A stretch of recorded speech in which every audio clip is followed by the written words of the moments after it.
আসসালামু আলাইকুম everyone, welcome back to my channel. আশা করছি আপনারা সবাই অনেক বেশি ভালো আছেন। আমি আলহামদুলিল্লাহ ভালো আছি। আজকে আমি আমার ব্লগটি শুরু করছি সকাল থেকে। আসলে কয়েকদিন ধরেই প্রচুর পরিমাণে ঠান্ডা লেগেছে, তাই মা এখানে মাসালা টি করে দিয়েছে, তো সেটাই খাচ্ছিলাম। তো সকালে খাওয়া দাওয়া শেষ করে এখানে আসলে একটু তাড়াহুড়ো করেই রান্না বান্না করে নিচ্ছিলাম। তো সবার প্রথমে এখানে ইলিশ মাছ ভুনা করে নিয়েছি, তারপরে রান্না করতেছিলাম ডিমের কুরমা। তো এরপরে গরুর মাংসটা বসিয়েই দৌড় দিয়ে চলে এসেছি রাস্তায়। আর রাস্তাতে আসার প্রধান কারণ হচ্ছে গিয়ে আজকে ভাবি বাবুদেরকে নিয়ে আমাদের বাড়িতে চলে এসেছে বললে ভুল হবে, আমাদের বাড়িতে আসতে হয়েছে আর কি। তো সেটা কেন আসতে হয়েছে পুরো ঘটনা না বললে আপনারা বুঝতে পারবেন না, তো সেটাই এখন আমি আপনাদেরকে বলছি। আপনারা তো সবাই জানেন যে আমার ভাবির দ্বিতীয় বাচ্চা হয়েছে। তো প্রথম বেবিটা হচ্ছে গিয়ে মেয়ে আর দ্বিতীয় বাচ্চাটা হচ্ছে গিয়ে ছেলে। তো আমরা আসলে আগে থেকেই প্ল্যান করেছিলাম যে নতুন বেবিকে কয়েকদিন পরে সবাই মিলে আনতে যাব। তো সব ইচ্ছা আসলে সবসময় পূরণ হয় না, আল্লাহ তাআলা যেটা করেন সেটা অবশ্যই আমাদের মঙ্গলের জন্যই করেন, সেটা আমরা বিশ্বাস করি। আমরা কিন্তু আমাদের আফরা মামুনিকে আনতে গিয়েছিলাম সবাই মিলে অনেক আনন্দ করে, এবং সেই ভিডিওগুলো আমার ইউটিউব চ্যানেলে দেওয়া আছে। যারা আমার পুরনো দর্শক তারা হয়তোবা অনেকেই জানেন। তো যাই হোক, আমার ভাবিরা এখানে যেদিন এসেছে তার ঠিক একদিন আগে নতুন বাবুর হঠাৎ করে প্রচুর পরিমাণে জ্বর আসে। তো বাবুকে নিয়ে ভাবিরা ঝিনাইদহ একটা ডক্টরের কাছে আসে এবং আস্তে আস্তে অনেক রাত হয়ে যায়। তো সেখানে ডক্টর দেখানোর পরে ভাবিদের এক রিলেটিভের বাসায় রাত্রে থাকে। ডক্টর আসলে বাবুকে দেখে তেমন কোনো প্রবলেম পায়নি, বলেছে বাবু এমনি ঠিক আছে, জাস্ট জ্বরের ওষুধ দিয়েছিল। আর আমি যখন ভয়েস দিচ্ছি এখন আলহামদুলিল্লাহ আমাদের সোনা বাবাটা পুরোপুরি সুস্থ আছে আল্লাহর অশেষ রহমতে। তো যাই হোক, এদিকে ভাবিদের বাড়িতেও খুব ঝামেলা যাচ্ছিল। ভাবির মা পড়ে গিয়ে হঠাৎ করে একটা হাত একদম ভেঙে যায়।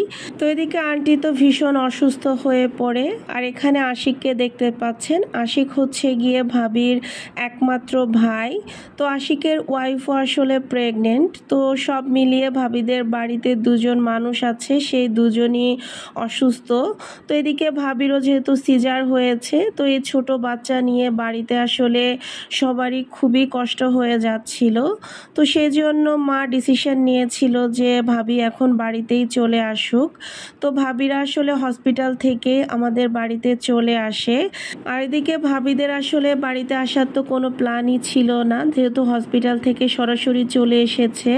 তো ভাবি বাবুদের কাপড় চুপড়, ভাবির কাপড় চুপড় কোনো কিছুই তেমন আনতে পারিনি।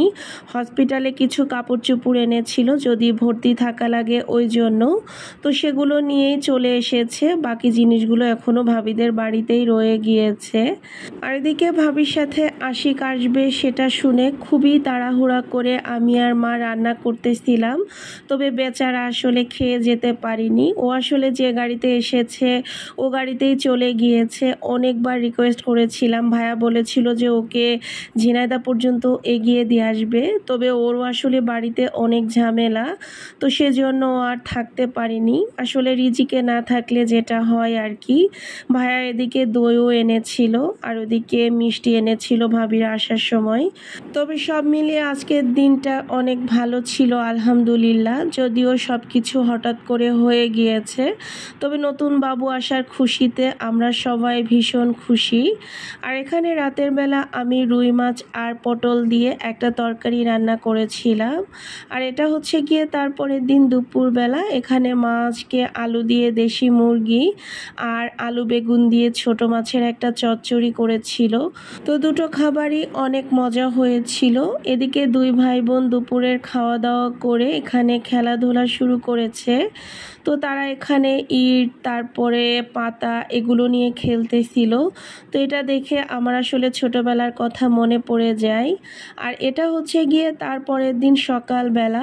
এখানে আমাদের নিজেদের পালা একটা ব্রয়লার মুরগি অনেক বড় সাইজের হয়েছিল, এটা 5 কেজি প্লাস হয়েছিল।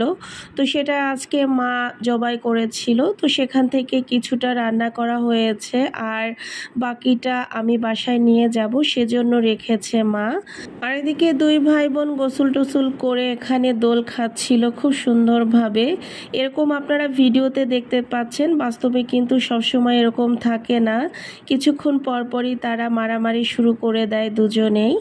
আর এখানে ভাইয়া আজকে রাতে দানাদার, তারপরে জিলাপি, দই এগুলো এনেছিল।